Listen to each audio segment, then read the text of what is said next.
জুলাই আন্দোলনে নারায়ণগঞ্জে প্রথম শহীদ হন ১৬ বছরের কিশোর মোহাম্মদ আদিল।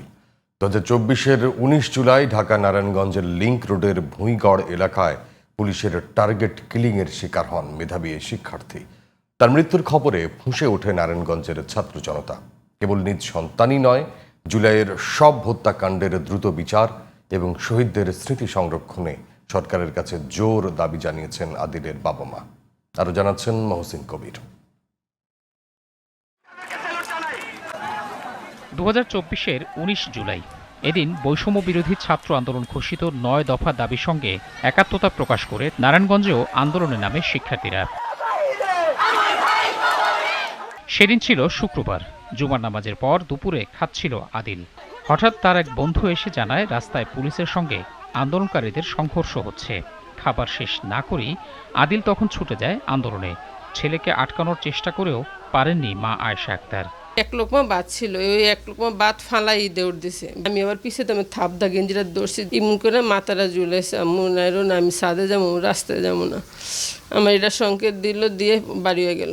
তবুও আয়েশা আক্তার কিছুটা নির্ভর ছিলেন এই ভেবে পুলিশ হয়তো সর্বোচ্চ রাবার বুলেট ছড়বে, কারণ তারা তো এদেশেরই নাগরিক। কিন্তু না, আয়েশা আক্তারের ধারণা ভুল প্রমাণিত হয় সেদিন। উইকেছে গেটের সামনে থাকতে হাই মম, আমার এই ডাকটাই তো চলে গেছে, আমার এই ডাকটাই তো চলে গেল। আমার তো এই না, আমি আর কেউ ডাকি না, ডাকবে না। ঢাকা নারায়ণগঞ্জের লিংক রোডে আন্দোলনে যোগ দিয়ে মিছিলের সামনের কাতারে চলে যায় আদিল। এ সময় পাশের এই ভবনের ৩ তলা থেকে পুলিশের ছোড়া গুলি আদিলের বুক ভেদ করে বেরিয়ে যায়। টার্গেট কইরা তাকে একবারে মাইরেই ফেলবে, এটা আমরা কতক্ষণই আমরা চিন্তা করি নাই। আমি এই হত্যাকাণ্ডের সাথে যারা সংশ্লিষ্ট তাদের সকলের বিচার দাবি করছি। যাত্রাবাড়ির তামিরুল মিল্লাত মাদ্রাসার ১০ম শ্রেণীর শিক্ষার্থী আদিল ছিলেন মেধাবী। গণিত অলিম্পিয়াডেও অংশ নিয়েছিলেন তিনি। ৩ সন্তানের মধ্যে সবার ছোট আদিলের স্মৃতিহাত্রে আজও ডুকরে কাঁদেন তার মা।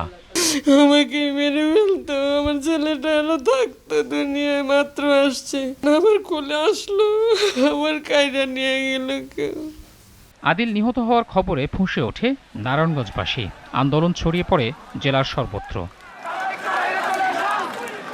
শহীদের বাবা মা হিসেবে সরকারের কাছে চাওয়া সন্তান হত্যার বিচার এবং আদিলের কবর যেন স্থায়ীভাবে সংরক্ষণ করা হয়। সরকারের কাছে আকুল আবেদন করতেছি, সকল শহীদদেরকে রাষ্ট্রীয় স্বীকৃতি জাতীয় বীর হিসেবে আখ্যায়িত করা হোক এবং তাদের কবরগুলিকে স্থায়ীভাবে সংরক্ষণ করা হোক। আমার ছেলেটার বিচারটা চাই, আর আমার ছেলের কবরটা যেমন স্থায়ীভাবে করে দেওয়া হয়। সিভিল সার্জন কার্যালয়ের তথ্য অনুযায়ী জুলাই আন্দোলনে নারায়ণগঞ্জ জেলায় অন্তত ৫৫ জন নিহত এবং ৬ শতাধিক মানুষ আহত হন। এর মধ্যে আদিলই ছিলেন জেলার প্রথম শহীদ। মহসিন কবির, জিটিভি নিউজ, ঢাকা।